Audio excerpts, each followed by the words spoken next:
Thank you so much for joining us this week on Ask Ava, a podcast where we answer real questions from real people about dating violence, domestic abuse, sexual assault, and more. My name is Joelle Piercy. I'm the Director of Outreach and Community Engagement at Safe and Sound Somerset. Safe and Sound Somerset provides free and compassionate services to children, teens, and adults who have been impacted by violence. I'm here today with special guest Jessica Fernandez of Coldwell Banker Realty. Thanks so much for joining us today. Thank you for having me. We're continuing today a series of topics where we discuss different types of abuse besides just physical violence. We get asked a lot of questions about gaslighting. This has been a buzzword in social media and a lot of different platforms. So really excited to be able to take some time to talk to you about this today. Yeah, this is actually one of my favorite topics to talk about lately. So I'm glad we're doing this one today.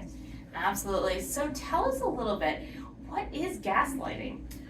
Well, the best way to describe gaslighting is that it's a form of psychological abuse, and it's another form of abuse where it's happened before the victim realizes that they're experiencing the gaslighting. They've been in it for a while. It took me a while to even recognize it myself because I didn't really know much about it at that time. But yeah, it messes with your mind and it makes you question your reality, and that's, I think, the biggest trigger of this form of abuse. It's really interesting. So the term actually comes from a 1930s play turned 1940s movie. Oh really? I had no idea. It's a really interesting story. The play itself is called Gaslight, and the villain of the story is trying to steal this rich woman's money. Oh boy. And he does it by making her feel like she's going crazy. And what he does is he turns down the gas in the home so the lights literally dim. And then she'll be like, "Oh my gosh, did you see that? What happened?" He goes, "I didn't see anything. Are you okay? Are you imagining it? Are you going crazy?" Right? To the point that at the end of the movie, she's checking herself into a hospital because she really believes she's going crazy. Oh wow, this is something I have to see myself. Wow. Yeah, and it's interesting. Hero comes in, saves the day, everyone's fine, but that's where that term comes from. Manipulating things to the point where someone feels like they're going crazy and are questioning their reality. Yeah, their reality, their memory, and their perceptions of things in their everyday life and the world around them. It affects every part. And then when you get to that point when you're affecting your abuser in that sense, I mean, it's like you pull them in completely and you have like full control at that point. Wow. Because you're dictating all of their decisions moving forward. What are some of the warning signs of gaslighting? The self-doubt is a big one. I say, when you start doubting yourself in a way you never have before, but then there's that little voice in your mind that's telling you something's off, this isn't right, me feeling this way is not okay, but then that self-doubt keeps growing and growing and growing. That's a big sign of it. I mean, the other one is the isolation. That's a big one. Many victims who are experiencing abuse, the different forms, including gaslighting, they start to isolate themselves, especially when they start to question their reality, because they don't know what to do with what they're feeling and what they're experiencing. They don't know how to explain it, so they isolate themselves because they start to feel like they're crazy.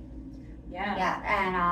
And then the confusion and anxiety that comes with that, on top of that, it starts affecting your mental health in the sense where you're not sleeping, you're not eating, or you're overeating, and it starts to get toxic to a point because you're being hit in all different ways, and to a point where you're not even able to process what you're feeling because you're automatically feeling something else. Right. If that makes sense. Yeah. And then when you lose your sense of identity, you surrender to the person in front of you that's, making you feel like this is, this is who you are now, Right. and you give into that, especially when you're not surrounded by people who are, supporting you and helping you see things from a different perspective. Yeah, I could imagine if the abusive partner is kind of manipulating reality so much that the target of that abuse can't even isn't really sure what's real, that it really is, the result really is that they're centering everything. Okay, I'm relying on you to tell me what's real because you're telling me I can't trust myself to know what's real. Yeah, exactly. And they're using phrases like, "You're crazy, that's not true. You're crazy, I didn't do that. You're imagining things. What are you talking about?" That's another big one. You're too emotional. Calm down. Take it down a couple notches. Making you, feel like you're crazy, like you're over exaggerating. Those are all really big red flags. That's so interesting because when we receive questions from people, when we go into schools, we have an anonymous polling system where young people can ask us questions anonymously. And a lot of times they phrase it as, am I going crazy? Am I being too sensitive? Am I imagining things? And those could be red flags of gaslighting, it sounds like. Yeah, absolutely. And when you're experiencing something like that at such a young age, you don't really at that point have the mental capacity or the maturity to really process what you're feeling, what your thoughts are going, your thoughts at that time. And so when somebody that young experiences this form of abuse along with the other ones, it can have long-term devastating effects. Yeah. If you don't recognize the signs soon enough, and if you don't take the steps to get yourself out of it and get the help that you need. If someone does think that they're experiencing gaslighting, are there steps that you think it might be helpful for them to take to kind of begin feeling a little bit more grounded and being like, no, I am experiencing this. This is real. My feelings are valid. Yeah, absolutely. I mean, the first one, and I talk about this all the time, is, as women, we are very intuitive souls. And I say this all the time, like, we are very intuitive, and men too, I'm sure. We're all intuitive human beings. No matter where you come from, your background, trust your gut. When that gut and that's one of the things that I've learned throughout my journey is that looking back, I always had that, my gut has always been super strong. And looking back on all of the decisions I made in the past, when I didn't trust my gut, things did not go the right way. And when I did trust my gut, it did, even if it didn't make sense at the time. So I just learned, moving forward to always trust my gut. And since I started doing that and applying that in every aspect of my life has started to, shift immediately in a positive way. So I would say the first step of advice is to, be aware, have awareness of it, acceptance, because you have to accept that this is what is happening. And once you have the acceptance, accept that your gut's telling you the right thing. Yeah. Yeah, your reality is real and valid. Yeah, because what is happening to you is really happening to you. And then the other tips I have is document everything if it's safe for you to do so. Right. I want to add that because document everything in any way that you can. I mean, especially nowadays, most people have smartphones. It's very easy to record a conversation, save a text, an email, whatever it is. Just make sure you document everything because it's one of the forms of abuse that's very difficult to prove in court. Okay. And so I definitely would say that's another tip that I have. And set boundaries. And that's another big one. For more information on boundaries, you can actually check one of our previous podcasts a couple episodes back. Yeah, that was a good one. Yeah. Absolutely. And documentation, I could imagine, is also very self-validating. Not just if you want to use it as evidence, but also to kind of reinforce to yourself, no, this is real. Yeah, absolutely. And I had someone a few weeks back who I when I was talking to her about a similar subject, I told her the same thing, document everything. And her first response, she goes, I can't, he knows where all my stuff is, he'll check, he knows my passwords.